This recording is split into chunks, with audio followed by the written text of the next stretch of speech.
नाड़नी में दिल की धड़कने सुनूं, तुम्हारी याद आती है और आंखें नम हो जाती हैं।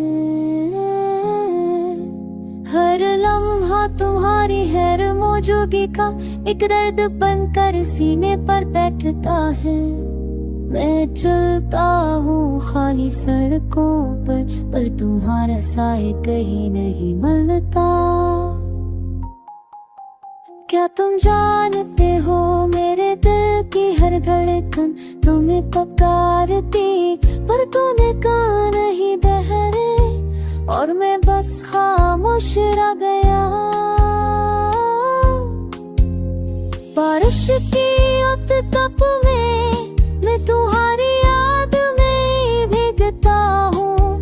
हर बंद तुम्हारी मुस्कान की याद दिलाती है और दिल के जख्म ताजा हो जाते हैं। वो पुरानी गलियां, वो खाली फसीलें, सब कुछ तुम्हारी घर मौजूदगी की गवाही देती है। मैं तन्हा बैठ कर तुम्हारी बातें याद करता हूँ, जो कभी तुमने मुझसे कही थे। कभी सोचा था हम साथ हंसेंगे, पर वो ख्वाब हुआ की तरह गिर गए और मैं सिर्फ तुम्हारी यादों के साथ रह गया, जो दिल के अंदर चबती है।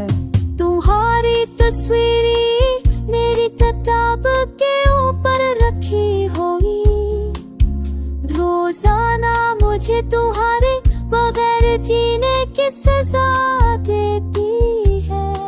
और मैं बस देखता रहा तुम्हारी खामोश मुस्कान को। शायद ये दर्द कभी कम ना हो, शायद ये दिल हमेशा खाली रहे, पर मैं तुम्हारी यादों में जीता हूँ और तुम्हारी मौजूदगी में डूबता हूँ। हर रात की तन्हाई मेरे दिल को तुम्हारी मोहब्बत की याद दिलाती है और ये बस सोचता रहता हूँ कि कहीं तुम भी मुझे याद तो करते हो।